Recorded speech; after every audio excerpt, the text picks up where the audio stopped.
Magandang hapon po sa lahat. Luzon, Visayas, Mindanao, kung saan kayong panig ng mundo po, tayo nagbabalik dito sa aking munting channel po, sa Mel Soriano TV 29 para mag-discuss ulit ng another coins. Ayan po sa ating harapan po para i-demo kung magkano na talaga ang kanilang mga presyo.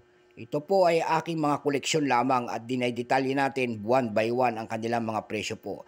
Magandang hapon po sa aking mga subscriber po. Thank you so much po. Hindi ako magsasawang magpasalamat po sa inyo. Thank you so much.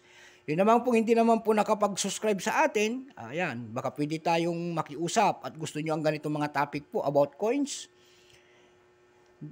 Makikisuyo lang po sana. Ayan, pakipindot naman po sana ang ating notification bell, subscribe and like para ma-update po kayo sa aking mga latest na gagawin pang mga video po. Kasi po, yung kanyang mga ganyan like, subscribe and share, malaking tulong na po dito sa aking YouTube channel po. Ayan. Ayan. Pag-uusapan po natin ngayon ay ang pera po ng Canada. Ayan. Maliit. Ayan.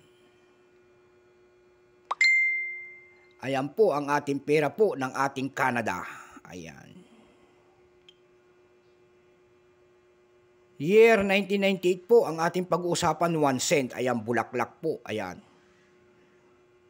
Pera po ng Canada. Ayan. Ganda pa. Bago natin magsimula sa ating talakayan, kilalanin muna natin siya. Issue, Canada, Royal Canadian Mint. Ayan po. Queen Elizabeth II, 1952 hanggang 2022. Ayan po. Type, Standard Circulation Coins, years 1982 hanggang 1989. Value, 1 cent. Currency, Canadian dollar, 1858, up to date po. Composition po nito ay bronze. May bigat po itong 2.5 grams, may haba po itong 19.1 mm, may kapal naman po itong 1.45 mm. Ayan. Excuse me po, ang kanyang hugis po nito ay duodecagonal, 12-sided. Ayan, napakahirap. Orientation po nito, medal alignment, number and dash 427, reference number KM-132. Ayan. Ito pong 1988 na ito ay dalawang variety ang inilabas. Ayan. Dalawang variety po ang inilabas ng Canada sa barya na ito. Ayan po. Yung 1988 po. Ayan. 1988. Common. Yung 1988 din, may proof.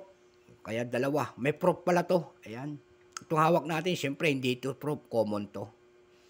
Dako naman tayo doon sa unang variety na common. Itong hawak natin. 1988, 30% po. Kung ilang piraso naman ang ginawa ng Canada sa barya na ito, ito po ay 482,676,752 piraso.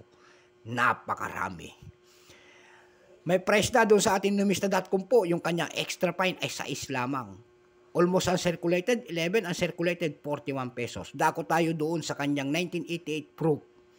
0.3%. Ayan. Kung ilang piraso naman ang ginawa ng Canada sa barya na proof na yon, yun po ay 175,259 piraso lamang. Ayan. May presyo na doon sa ating numista.com po, yung kanyang tawagin natin ay selling price. Yung uncirculated noon ay nagkakahalaga lamang ng 78 pesos. Dako tayo doon sa kanyang price, doon sa ating numista.com nito, nakapresyo na tayo nito, nakakita na tayo doon ng $1.99. Sa eBay.com naman po, may nagbebenta na nito ng $1.